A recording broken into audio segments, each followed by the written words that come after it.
Mga karangkada, live traffic update muna tayo mula sa MMDA Metro Base. Unahin natin ang traffic situation dyan sa may Pasay area, no? Sa EDSA Taft.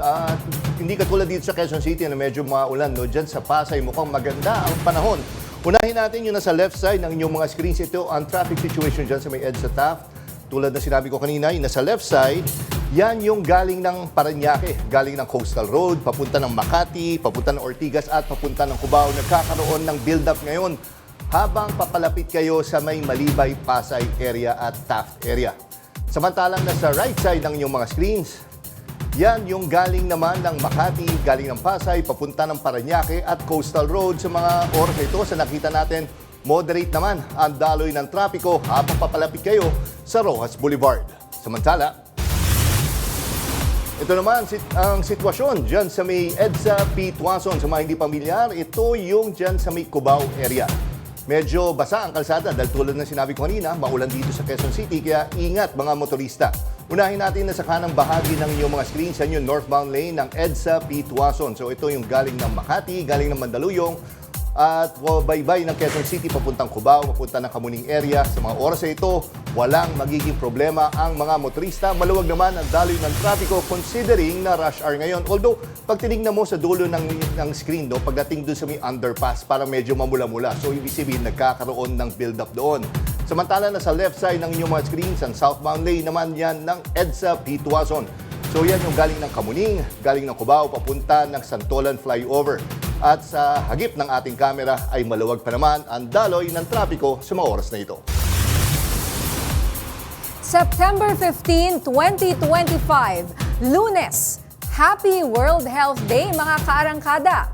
Patuloy nating bigyang halaga ang ating kalusugan at makiisa sa pagsulong ng kamalayan tungkol dito. At tulad ng pagbabantay natin sa ating mga kalusugan, syempre, bantayin pa rin natin ang mga balita at impormasyong mahalaga sa ating araw-araw na pamumuhay. Kasama nyo kami sa Kwento ng Bayan at Lakas ng Masa. Ako si Nina Corpus. Bawat komento o pulso ng bayan, importante yan sa amin. Bawat issue, dadaanan natin yan. Kagapay nyo kami sa mga usaping hindi dapat palampasin. Live tayo sa DZMM Radio Patrol sa 630, 92.3 FM Radio Manila at lahat ng FMR station sa buong Pilipinas. Gayon din sa Signal TV, Channel 31. Ako, si Jack Batallones. Ito ang Arangkada Balita.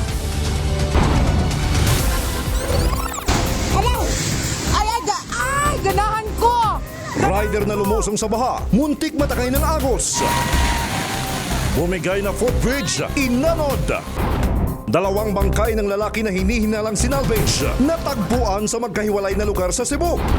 Independent Commission for Infrastructure o ICI ng Pangulo. Paano nga ba makikipag-ugnayan sa Senado at Kongreso na may kanya-kanya ring investigasyon? Balitang pagpapalit ng liderato ng Senado, inalmahan ng ilang senador.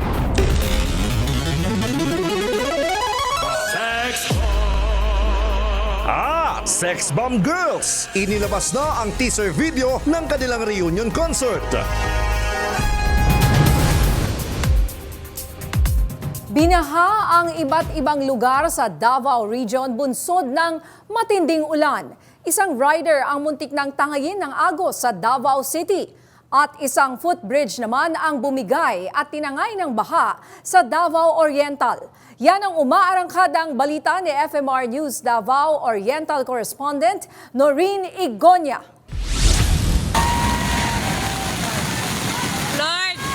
Rumaragas ang baha ang bumulaga sa mga residente ng Sitio Mambusaw, Tawkanga sa Manay, Davao Oriental. Sa lakas ng agos, inanod ang isang footbridge na daanan papunta sa kabilang barangay. Ay, ganahan ko! Buwis-buhay naman ang rider na ito na nagpumilit tumawid sa baha sa barangay Mintal, Davao City. Agad din naman siyang nasagip ng mga nakakita. Stranded naman ang ilang motorista sa ilang bahagi ng parehong barangay dahil sa abot bewang na tubig. Nagpatupad na ng preemptive evacuation ang barangay council ng Matina Crossing. Dahilanan yung easterlies at trap of LPA na galing sa yung trap of LPA na nagbigay ng maraming ulan. But ang kaibahan nito sa noong August 19 was ito ngayon nasa kabundukan ng Davao Region yung ulan. Agad ding naglinis ang mga tauhan ng Sendro at CDRRMO sa mga kalsada matapos humupa ang baha. Nurin Igonia, umaarangkada sa pagbabalita. 2 ang patay sa kasagsagan ng buhos ng ulan sa Camarines Norte dahil sa habagat at low pressure area. Sa ulat sa Office of Civil Defense, nagbubukas ng tindahan ng isang babae at 13 taong gulang niyang pamangkin nang mabagsakan ng puno dahil sa malakas na hangin at ulan. Bukod sa 2 biktima, nabagsakan din ng puno ang ilang bahay at isang tricycle. Sa Cebu, iniimbestigahan na ngayon ang 2 magkahiwalay na kaso ng salvage. Yan ang umarangkadang balita ni FMR News Cebu correspondent Clark Pasuit. Natagpo ang patay at may tama ng bala sa iba't ibang bahagi ng katawan ang isang lalaki sa barangay Quiyot Pardo, Cebu City kahapon ng hapon. Sa inisyal na investigasyon, sinasabing mga hikers sa naturang lugar ang nakakita sa bangkay at nagbigay alam sa mga otoridad. Paniwala ng mga otoridad, biktima ng salvage ang biktima. Hanggang ngayon ay inaalam pa ang pagkakakilanlan ng biktima. Samantala, isa pang lalaki na pinaniniwala ang sinalvage ang natagpuan sa barangay Manipis sa Talisay City, Cebu kaninang alas 3 ng madaling araw. Tinakpan ang mukha ng biktima. Ginapos at may iniwang papel sa bangkay na may nakasulat na "Wag tularan, drug addict ako, Yumil." Sa inisyal na investigasyon, sinasabing binaril sa ulo ang biktima. Sa ngayon, patuloy pa ang pag-alam sa pagkakakilanlan ng biktima. Gayon din ang investigasyon kung konektado ba ang 2 insidente. Clark Pasuit, umaarangkada sa pagbabalita. Buo na ang mga miyembro ng Independent Commission na binalangkas ni Pangulong Ferdinand Marcos Jr. para imbestigahan ang issue ng flood control. Yan ang umarangkadang balita ni PRTV News correspondent Christian Bascones. As of yesterday, Formal nang pinangalanan ng Pangulong Ferdinand R. Marcos Jr. ang mga miyembro ng Independent Commission for Infrastructure na mangunguna sa investigasyon ng mga anomalya sa infrastructure project sa bansa. Si dating Supreme Court Associate Justice Andres Reyes Jr. ang itinalagang chairman ng ICI. Siya ay ikatlong itinalaga ni former President Rodrigo Duterte sa kataas-taasang hukuman. Ang 2 miyembro ng komisyon ay sina Rogelio Babe Singson, former DPWH Secretary, sa ilalim ng administrasyon ni dating Pangulong Benigno Noynoy Aquino III. At si Rosana Fajardo, isang certified public accountant at kasalukuyang country managing partner ng SGV and Company. May malawak siyang karanasan sa larangan ng digital transformation, risk transformation, finance transformation, pati na rin sa organizational change. Magsisilbi naman bilang special advisor si Baguio City Mayor Benjamin Magalong. Nilinaw naman niya na hindi na kinakailangang magbitiw sa pagiging alkalde ng Baguio si Magalong dahil hindi naman nakakaapekto sa trabaho niya ang pagiging isang special advisor sa ICI. I'm very encouraged because nung nakausap ko sila, all of them are in agreement that we have to move very quickly and we have to get something done as quickly as possible.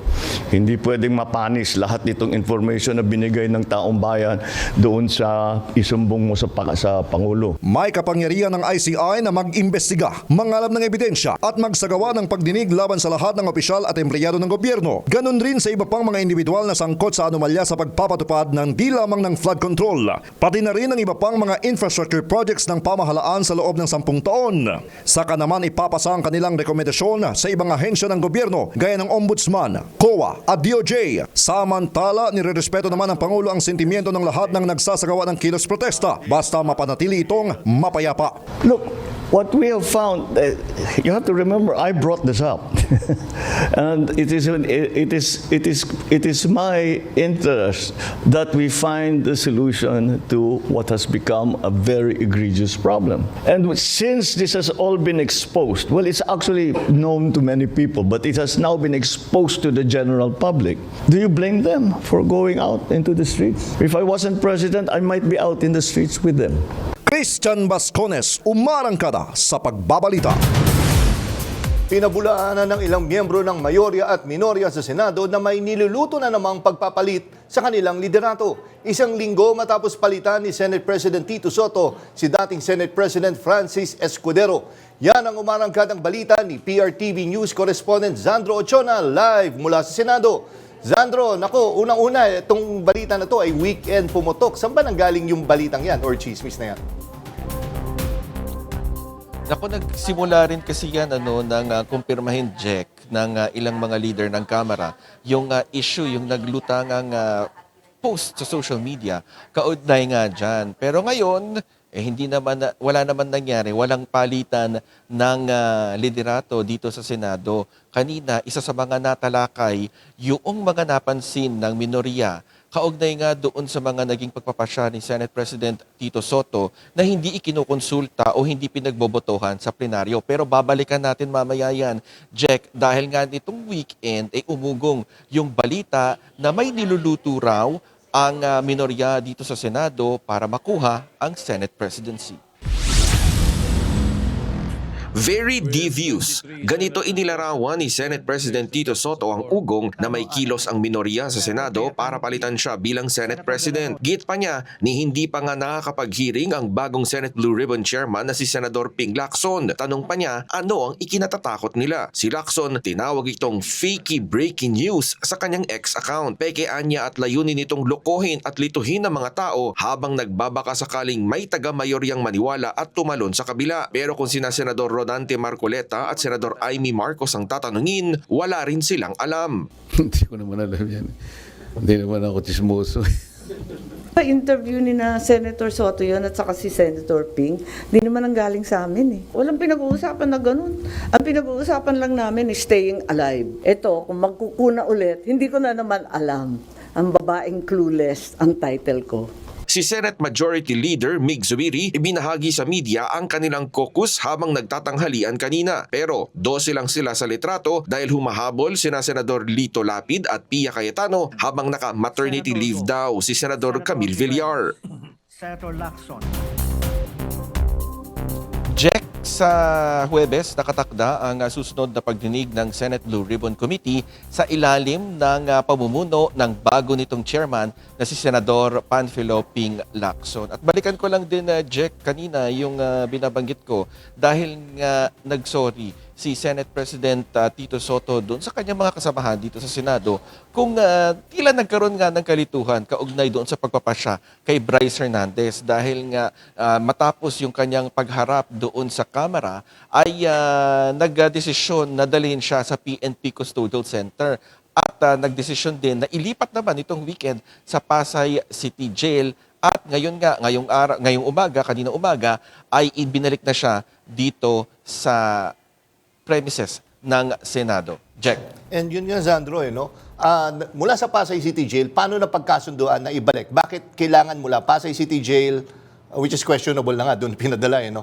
Bakit napagpasya na ilipat siya, babalik dyan sa Senado? Mas masisiguro ba yung security ni Bryce Hernandez kumpara sa City Jail? Oo, kasi kung ating ding matatandaan, Jack, naghahain ng writ of amparo itong kampo ni Hernandez para nga mabigyan at maisailalim din sa Witness Protection Program itong si Hernandez. Pero ayon dun sa mga nakakausap natin at ayon na rin mismo kay Senate President Soto ay pinagbigyan na niya parang masiguro na rin yung kaligtasan at nagdesisyon na ilipat na dito sa Senado dahil yun din naman yung gusto ng minorya bago pa man itong araw na ito. Pero kanina, doon din sa plenaryo ay kini-question ng minorya kung bakit ibinalik dito sa Senado si Hernandez. Kaya nga nagkaroon pa ng motion si Senate Majority Leader Mig Zubiri na sige na nga, pagbotohan na natin kung saan pa talaga dapat ilagay si Hernandez. Pero bago kasi magbotohan pa, sinuspindi yung sesyon at naghadel, pinag-usapan na ng mga senador kung ano yung kanilang susunod na gagawin at hindi na nga natalakay. Siguro nga dahil nga nandito na rin si Hernandez, hindi na kailangan pang pagbotohan kung saan siya mapupunta. Check. And Zandro, kailan daw yung susunod na hearing dyan sa Senado tungkol dito sa mga flood control project? At ito bang pagbuo ng independent commission, paano ito makakaapekto dyan sa hearing dyan? Kasi may narinig ako na may sinabi si Senate President Tito Soto na kapag nag-umpisa na raw, ay baka raw ay itigil nila yung kanilang sariling investigasyon? Oo, yung pagsisimula nga nitong investigasyon ng ICI, well, hindi pa naman ito rin kasi nagsisimula, pinangalanan pa lang yung mga tatao dito, yung magiging pinuno niyan. Pero tuloy sa Huwebes, sa Huwebes nakatakda yung susunod na pagdinig ng Senate Blue Ribbon Committee sa ilalim nga ng pumumuno ni Senador Lacson. So tuloy-tuloy pa rin to dahil nga sa tingin nila marami pang kailangang mabusisi. So kung ano man yung magiging desisyon o ano man yung mga susunod na mabubungkal nitong ICI, hiwalay din naman nito dahil nga ang lumalabas yung pagdinig dito sa Senado at sa Kamara, ito ay in aid of legislation. So ito yung mga bubuo ng mga panukalang batas o kaya yung mga amyenda ng mga umiiral na batas. Yun yung kanilang trabaho at yung kung sino man yung kakasuhan, kung hanggang saan yung kakasuhan, yan ay trabaho na ng ICI. Ninya. Sandro, si Jack ulit to, no? Kung, di ba, kinwestiyon ng minorya, no, bakit binalik sa Senado? Saan ba nila gusto mapunta si Bryce? Ang question kasi nila, alam mo, naguluhan din nga kami kung saan pa talaga. Pero ang kine-question kasi nila, yung rules, kung sino ba talaga dapat yung may custody dito kay Hernandez. Kaya sabi nila, sana daw masunod yung rules. Sinabi rin ni Minority Leader Alan Peter Cayetano na sana daw sa susunod, sundin na lang yung rules. So, ibig sabihin, okay lang din na ibalik dito sa Senado si Hernandez. Okay, sige. Maraming salamat. PRTV News Correspondent Sandro Chona. Mabuhay ka at ingat.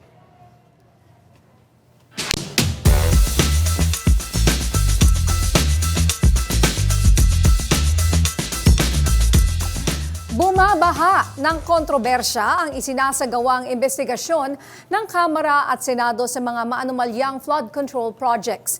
Nagbunga ito sa palitan ng liderato sa Senado at nagresulta sa kabi-kabilang kilos protesta. At nitong weekend, pinangalanan na ang mga magiging miyembro ng Independent Commission for Infrastructure or ICI. Nagagalit na ang ating mga kababayan at gulong-gulo na sa mga kaganapan, lalo na sa usaping politika. At para pag-usapan ang lahat ng mga isyong ito, makakausap po natin live via Zoom ang senior lecturer sa UP College of Law, political analyst at dating mambabatas, si Attorney Barry Gutierrez. Magandang gabi po, Attorney Gutierrez. Magandang gabi, Ma'am Ninya at Sir Jack.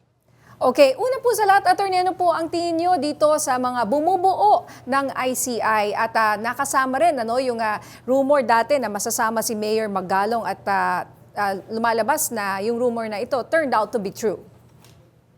Well, una, medyo credible naman yung mga pangalan na lumabas at inappoint ni Pangulong Marcos dito sa Independent Commission.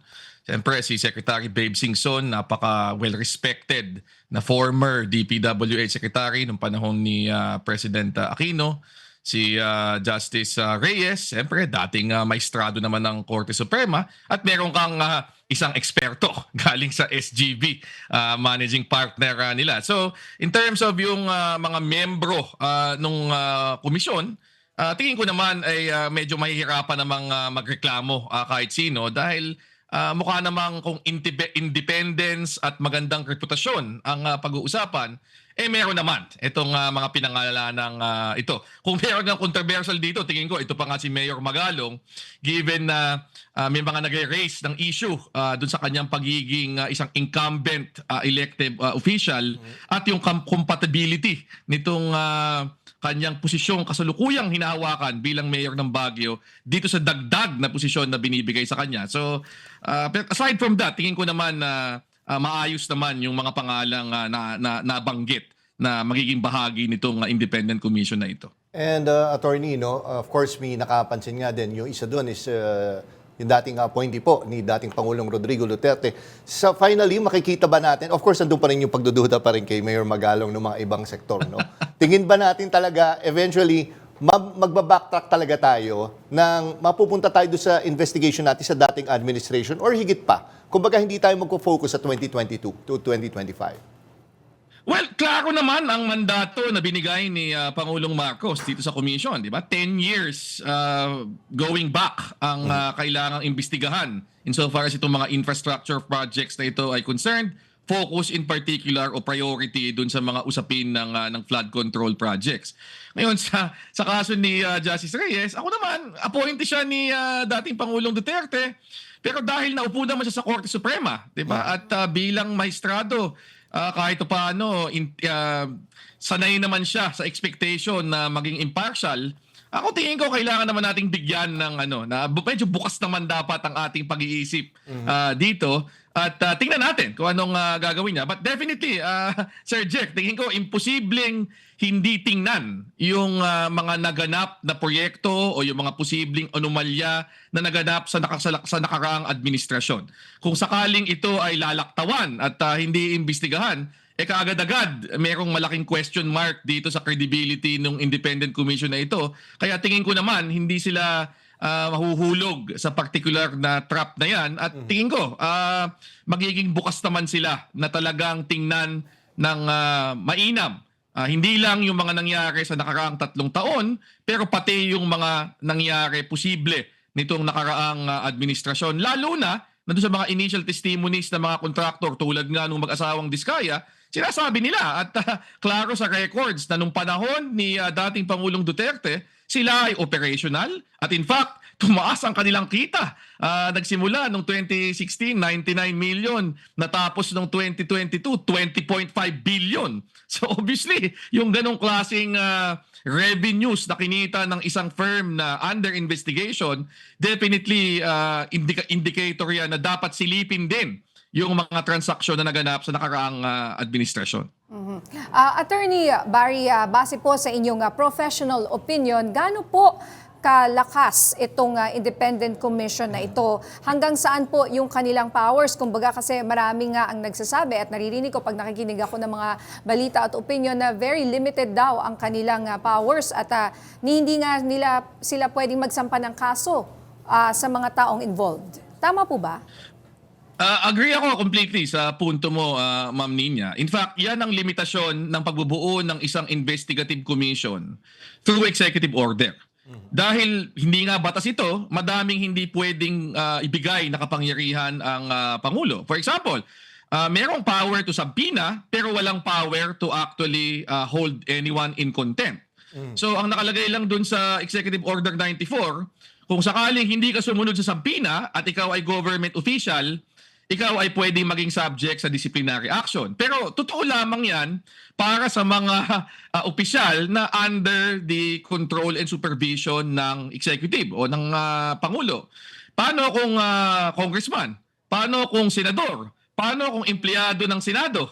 At medyo questionable kung subject sila dun sa ganong klaseng disciplinary authority ng presidente and therefore nung komisyon. Pangalawa, kung private citizen yan at involved dito, klarong-klaro naman, mga contractor, walang penalty. Nakalagay lang doon, will be dealt with according to law. Pero ang normal kasing ruta para sa hindi pagsunod sa subpoena ay indirect contempt. Ipa-file mo sa korte. Pero kailangan, unang-una, yung power of subpoena na yun na-issue in relation to isang quasi-judicial authority. Ibig sabihin, yung kapangyarihan na magdesisyon sa mga kaso. So binibigay yan sa korte, sa mga special bodies tulad halimbawa ng COMELEC.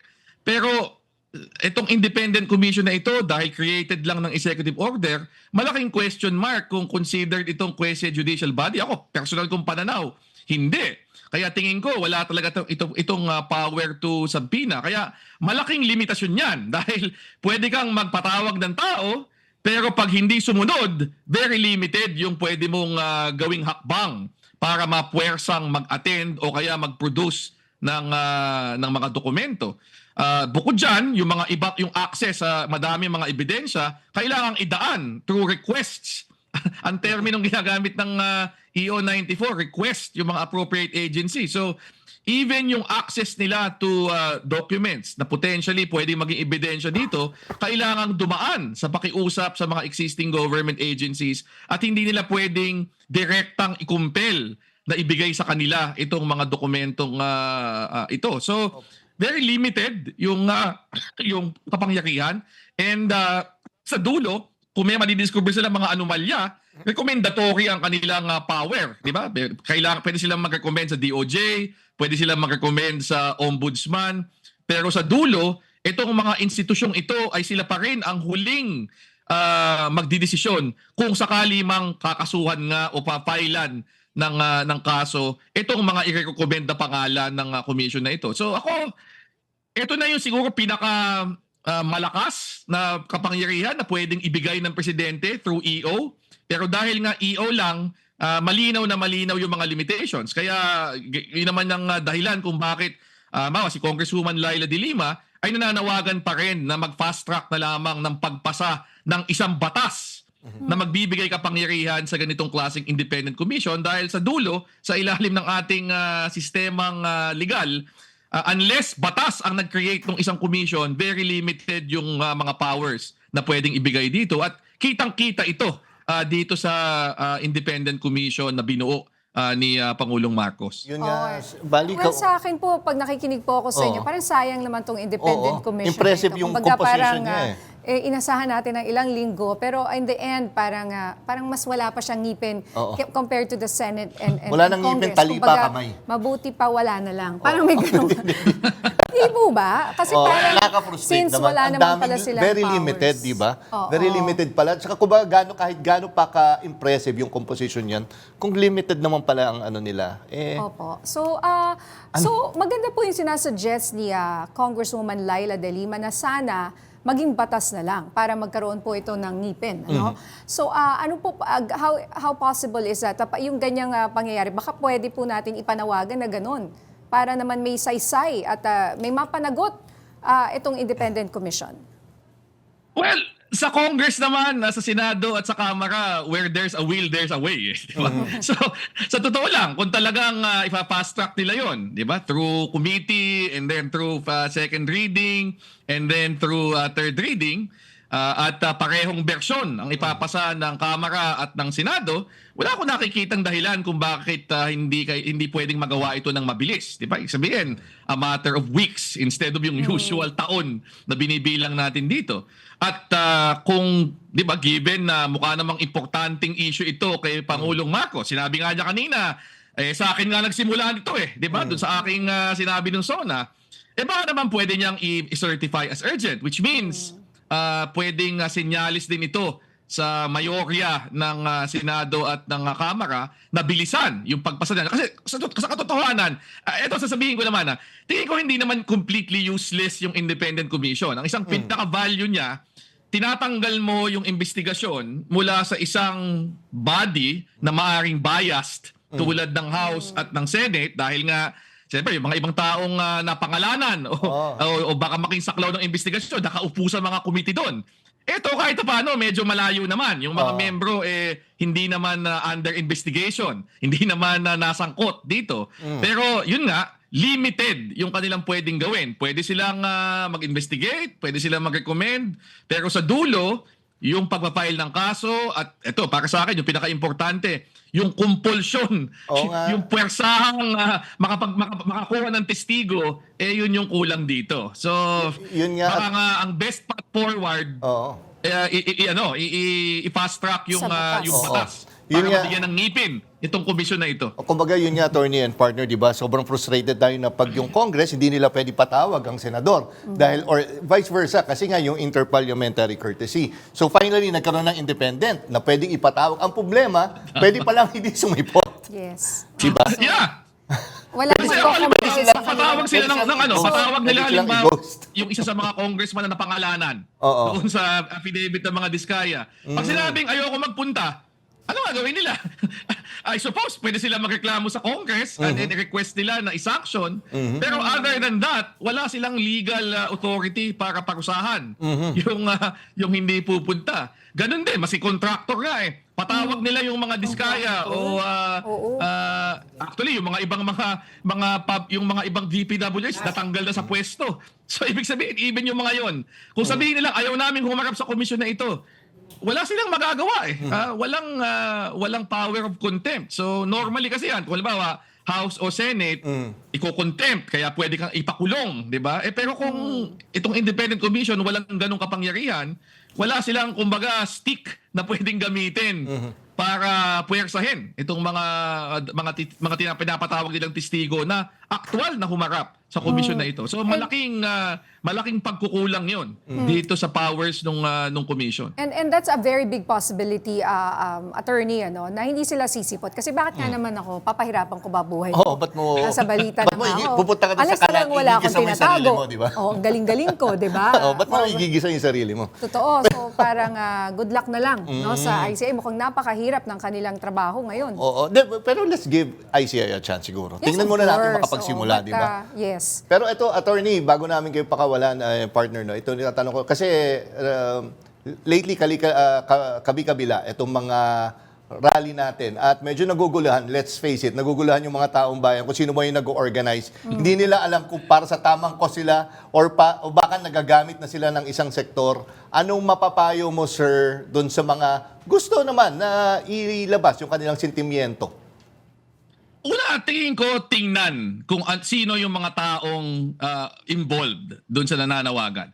Tingin ko, una palang tingin naman, malalaman na natin kung ano yung magiging tono, depende doon sa mga taong nagpapatawag. So kung halimbawa, mga taong simbahan yan, kahit paano naman, mas magtitiwala ako na ang panawagan talaga ay anti-corruption at hindi ibang panawagan. Pangalawa, tingnan din natin kung ano yung mga calls. Madami naman doon sa mga pinopost dyan na mga imbitasyon, nilalagay na kung ano yung mga panawagan. So, kung ang panawagan ay iba na doon sa anti-corruption, halimbawa, may mga nakikita ko, bring him home na ang panawagan, na parang patungkol yata doon sa kaso na ni dating Pangulong Duterte.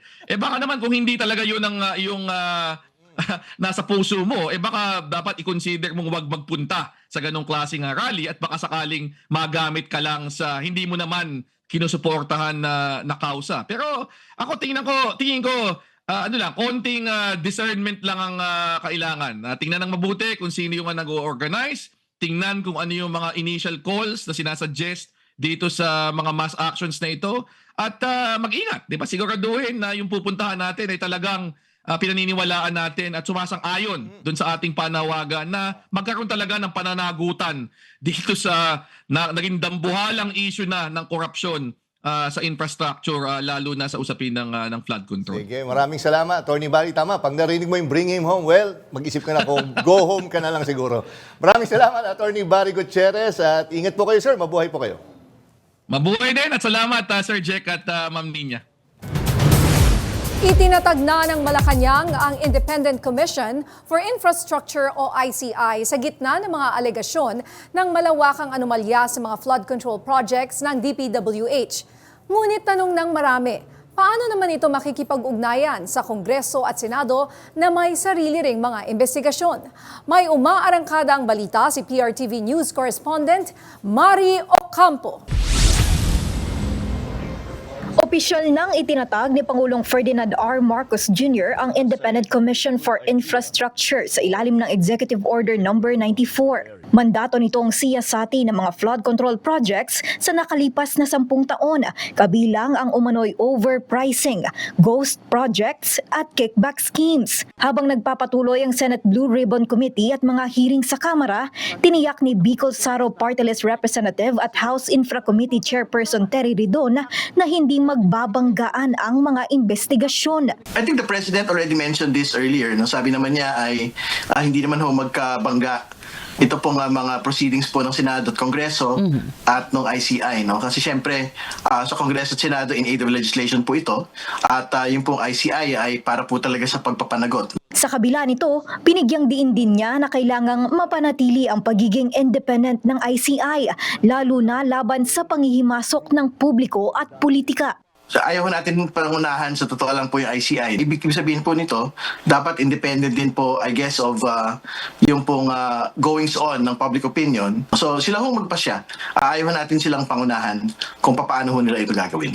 Batay sa datos, sigit 545 billion pesos ang inilaan para sa flood control projects mula 2022. Ngunit libo-libong proyekto ang tinukoy na substandard o hindi na isagawa. 15 kontraktor din ang nakakuha ng halos 20% ng lahat ng proyekto. Kasabay nito, may mga whistleblowers na nagbigay ng testimonya laban sa ilang opisyal at kontraktor. Ngunit nananatiling hamon kung paano maproprotektahan ang kanilang seguridad at masisiguro ang kredibilidad ng kanilang mga pahayag. Ayon sa mga eksperto, susi ang koordinasyon ng ICI at ng Kongreso upang hindi malusaw ang kredibilidad ng investigasyon at para maibalik ang tiwala ng publiko sa pamahalaan. Mari Ocampo, umaarangkada sa pagbabalita. Tuluyan ng inalis sa serbisyo ang 3 opisyal ng DPWH Bulacan 1st District Engineering Office na dawit sa umano'y maanumalyang flood control project.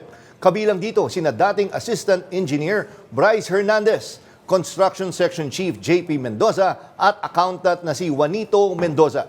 Sa desisyong inilabas ni DPWH Secretary Vince Dizon na patunayang guilty as charged ng disloyalty, grave misconduct, gross neglect in the performance of duty at conduct prejudicial to the interest of service ang 3.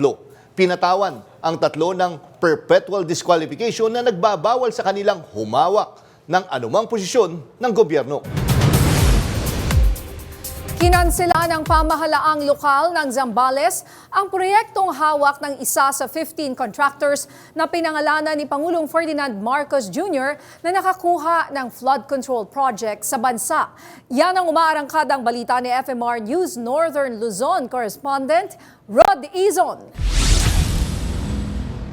Kinansela na ng pamahalaang panlalawigan ng Zambales ang 397 million peso contract na iginawad nito sa Highton Construction and Development Corporation. Ayon kay Zambales Provincial Consultant for Engineering and Infrastructure Development Engineer Mariano Domingo, ito'y ang kontrata para sa pagpapatayo ng annex building ng Ramon Magsaysay Memorial Hospital sa bayan ng Iba. Kinansela ang kontrata ng Highton dahil isa ito sa 15 kontraktor na iniimbestigahan kaugnay sa mga questionable flood control project. Nauna ng kinansela ng Zambales LGU ang 1 bilyong pisong kontratang iginawad sa St. Gerald Construction ng Diskaya para sa pagtatayo ng Zambales Provincial Capital at Zambales New Sports Complex. Rod Izon, umaarangkada sa pagbabalita.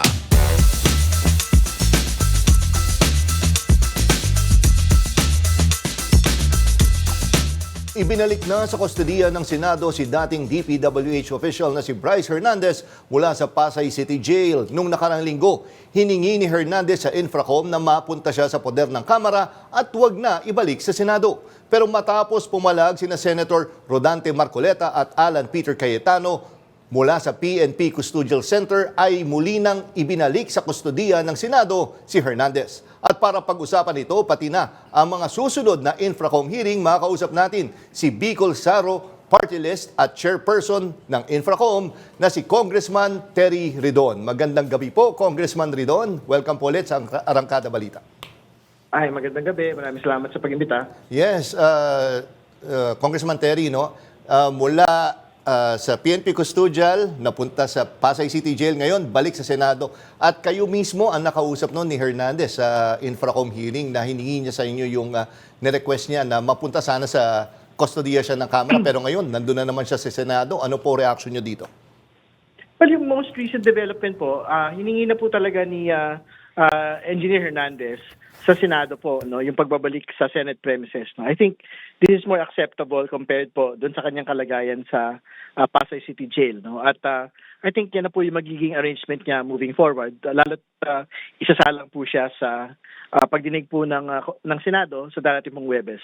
So pagka nagkaroon po ng hearing, hopefully by next week ang House Infrastructure Committee, i-request na lang po namin mula sa Senado na dalhin po siya sa amin pong komite. Pero bakit ho kaya nagbago po ang isip na ni Bryce na willing na siya na bumalik sa poder ng Senado dahil ho ba napalitan na yung Senate President at yung sa Blue Ribbon po? Malaking factor po kaya yun? I think nabasa ko yung sulat niya sa Senate leadership. Yan mismo yung binabanggit niya na nagkaroon siya ng pag-asa sa bagong liderato po ng Senado. Kaya tinatanggap niya na po yung pong kanyang detention sa Senate premises. At I think mas gusto niya na sa Senate po kaysa sa Pasay City Jail. Mm-hmm. And Congressman Ridon, matanong ko naman po kayo, ano po ang inyong reaksyon dun sa mga personalities na itinalaga ngayon dyan po sa Independent Commission? Kabilang na po dito si Mayor Magalong. Siyempre, wini-welcome po namin. Very excellent choice po ang atin pong Pangulo dito po sa 30 mga miyembro po ng komisyon, si Justice Reyes, si Secretary Singson, tsaka si Ms. Fajardo. No? I think proven po yung competence and integrity po nila sa iba't ibang mga larangan na kung saan ho sila magaling. So I'm sure magagawa po talaga nila kanila pong trabaho at kanila pong mandato. Ginagalang naman ho natin yung pagpapasya ng Pangulo na italaga po ng special advisor si Mayor Magalong. No? Pero I think very important din po i-note ng 3-person committee yung po mga previous public statements niya laban sa Kongreso, laban sa amin pong mga komite at mga kongresista para maiwasan po yung I guess yung perception po ng bias. No? Kasi I think may mga prejudicial statements na binanggit po si Mayor Magalong in the last couple of weeks. Ayun nga, paano yan makakaapekto sa Independent Commission? Hindi na masyadong independent yun. Hindi naman, kasi sa dulo naman po, yung 3 mga miyembro pa rin po ang talaga mapagpasya rito. No? So, kailangan lang hong tiyakin kung alin ba yung wala pong sinabi si Mayor Magalong na mga kaso at yung pong may mga sinabing mga bagay na may sinabi po si Mayor Magalong. No? So, I think we believe in the judgment of the 3-person committee na malalaman naman po nila kung alin po yung dapat mag-inhibit si Mayor Magalong. And kanina, Congressman and partner niya, di ba, nakausap namin kanina po, bago namin kayo makausap, si Attorney Gutierrez, sabi nga, medyo limited yung powers din netong ICI. Pero siguro kailangan nga na, tama ba yun, ng batas para mas mapalakas. Kung sakali, willing ho ba yung Infracom, through Infracom po, na mag-ano kayo, ng isang bill para mapalakas naman. Maisabatas to. Ang totoo naman ho, yung Senado, meron na ho silang independent commission po na bill, no? Kay si Senate President Tito Soto po yung nagsusulong nito. Sa bahagi po ng Kongreso, meron din pong kahalintulad pong bill ito, no? So, I think there is Congress and Senate-wide support para dito. Kasi tama po yung binabanggit nyo, meron pong limitadong kapangyarihan na pwede hong igawad nito pong bagong batas na ito. So, hopefully, hindi ho masyadong tumagal po yung pagpaproseso po ng pagpasa ng batas para madagdagan po yung kapangyarihan nito pong Independent Commission. Pero anyway, tinatanggap na ho natin ito at pwede na ho sila actually na magsimula po ng kanila pong trabaho. And huling tanong na lang po mula sa akin, no, Congressman. Kanina nagsalita sa isang press conference, sinabi ni Senator Marcoleta, nakakausapin niya si DOJ Secretary Remulla. Dahil kakasyonin kung bakit ayaw tanggapin ang iyong mag-asawang Diskaya sa Witness Protection Program. Ano po ang masasabi niyo tungkol doon? Pero alam niyo, tama po yung binabanggit na proseso po ni Secretary Remulla. Talaga naman hindi naman agad-agad on the say-so lang po ng isang tao, personalidad o pagkakaibigan. Yung pong pagkakapasa sa Witness Protection Program po ng mga Diskaya. And more importantly, ang basis po dito yung not most guilty hindi ba? Pero kung sinasabi po ng mga Diskaya na sila yung nagbibigay ng pera sa mga kongresista at mga DPWH officials, di ba parang sila yung isa sa mga main principals, ang tawag ko nga sa kanila, sila yung Janet Lim Napoles nito pong flood control scam. No? So, medyo mahirap na ipilit po at this point na ganun-ganun na lang ay isasalang na po sa witness protection, ito pong mag-asawang Diskaya. At tama ho, partner, narinig ko nga tama pa ba? Ibabalik dapat nila yung mga pera? Kasama ho sa kasunduan po ba yun? Well, isa ho yan dun sa requirement ni Justice Secretary Remulla. So, ginagalang ho natin yung kanyang pong pagtingin na kailangan din po magkaroon ng pagsusoli ng pera po ng bayan. Kung talagang inaamin din na halimbawa na talaga may mga kinita ho sila na hindi tama, no? Mula po sa mga proyektong ito. Okay, maraming salamat, Congressman Terry Ridon. Maraming salamat. Gandang gabi. Sa ibang balita, hinimok ni Speaker Martin Romualdez ang DSWD na palawakin pa ang pag-abot program na nagbibigay ng tulong at kabuhayan sa street dwellers at mahihirap na pamilya. Ginawa niya ang pahayag matapos mamahagi ang DSWD ng mga gamit sa pagsasaka at mga kalabaw na 521 pamilyang Aita sa Kapas, Tarlac. Ayon kay Romualdez, ang programa ay mahalagang hakbang laban sa kahirapan at patunay ng pangako ni Pangulong Ferdinand Marcos Jr. sa Philippine Development Plan 2023 to 2028. Pinuri rin ni Romualdez si DSWD Secretary Rex Gatchalian dahil mismong komunidad ng Aita ang tumukoy ng pinaka-aangkop na tulong sa kanila. Sa aming pagbabalik, world-class Pinoy films hinangaan ng mga manonood sa North America. Marami pang mainit na balita sa pagbabalik ng Arangkada Balita.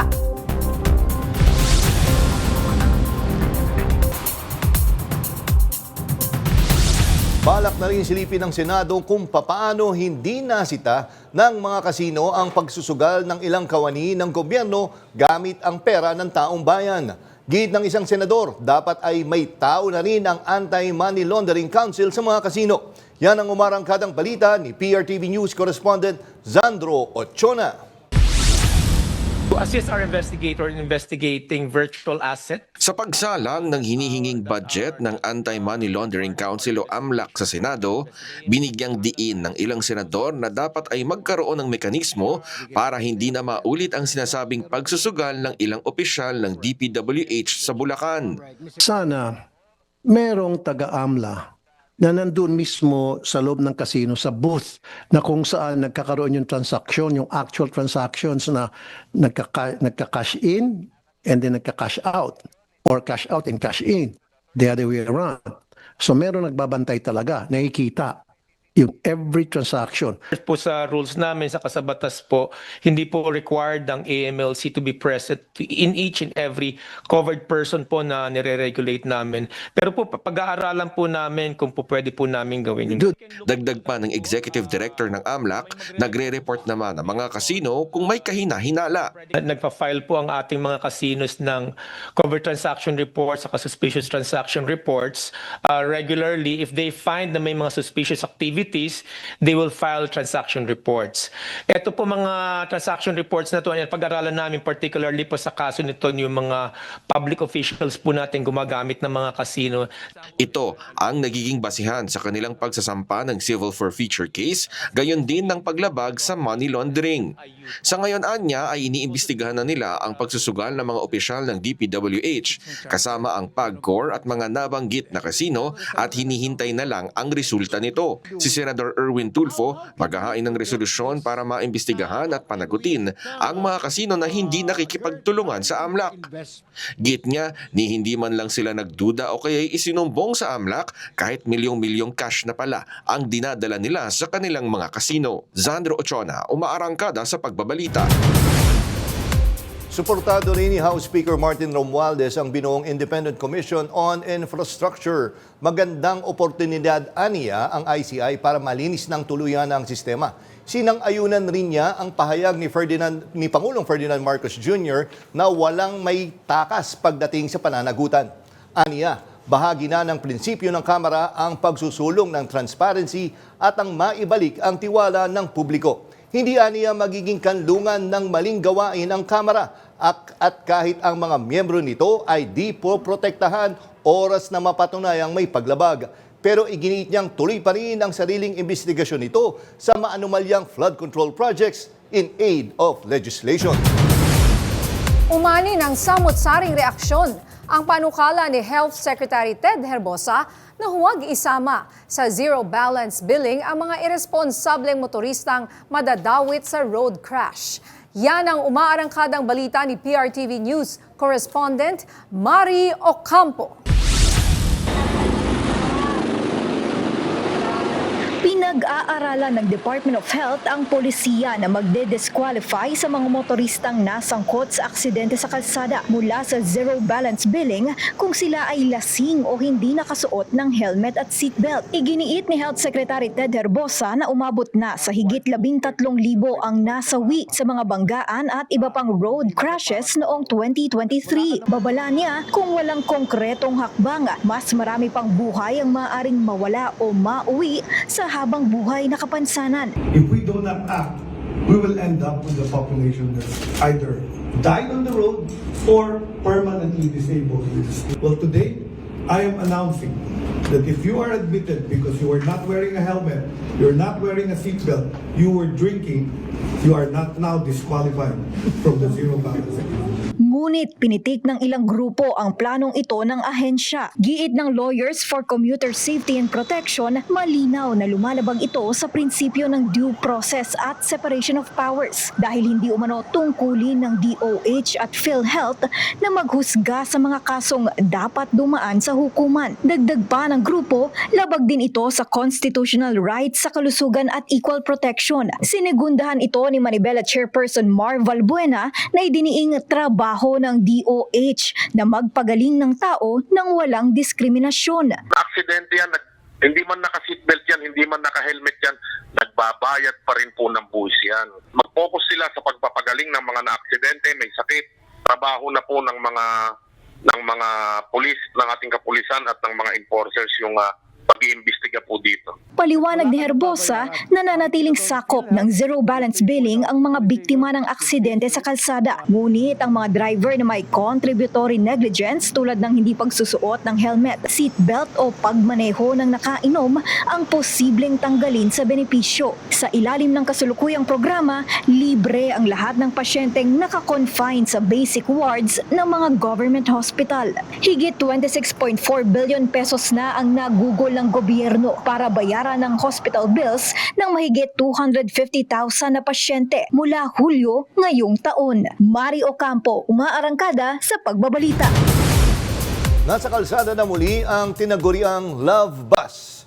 Yan ang umarangkadang balita ni PRTV News Correspondent Angela Babad.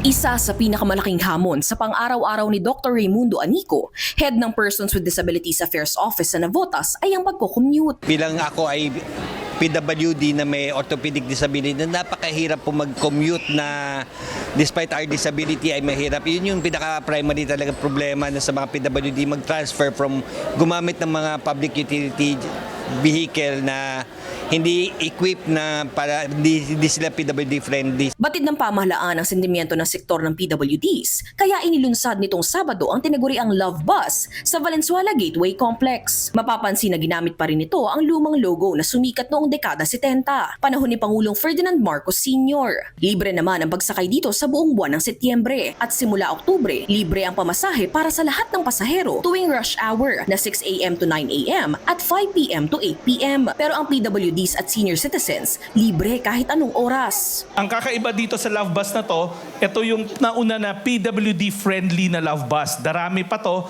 pero ito yung launch ng PWD-friendly Love Bus kung saan may mga rampa, may mga lalagyan na sasapat para sa mga wheelchair natin, at higit sa lahat, meron siyang CCTV para talagang safe na safe yung mga sasakay.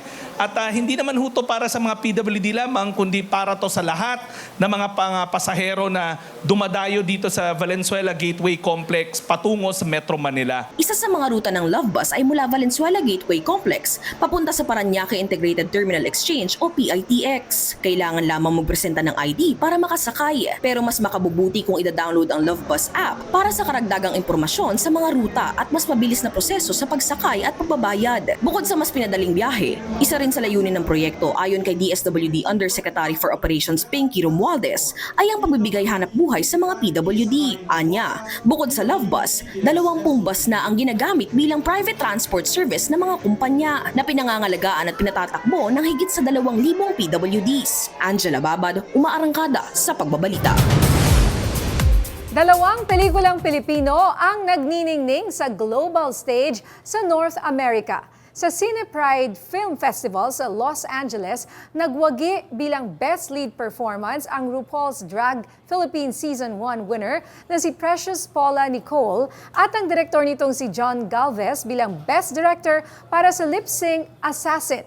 Samantala, sa Toronto, Canada, tumanggap naman ng honorable mention ang pelikulang Agapito sa Toronto International Film Festival.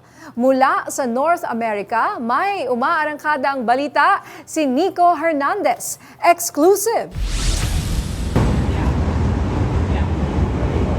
Ginawaran ng Best Lead Performance sa West Hollywood, California ang RuPaul's Drag Race Philippines Season 1 winner na si Precious Paula Nicole para sa kanyang pagganap bilang sampagita sa pelikulang Lip Sync Assassin. Sa opisyal na pagsasara ngayong araw ng unang Cine Pride Film Festival kung saan nag-world premiere ang nasabing pelikula, Kinilala rin ang direktor nitong si John Galvez para sa pinakamahusay na direksyon.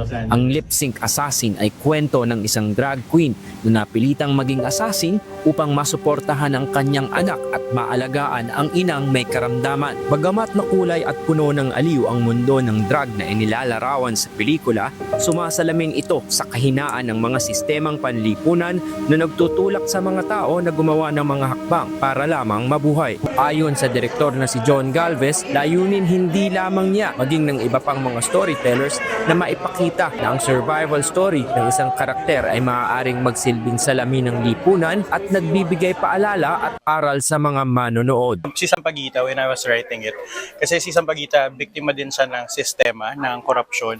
Parang kung ano yung na-experience ng kahirapan at kailangan niya mag-extra work for the family at maging hitman nga.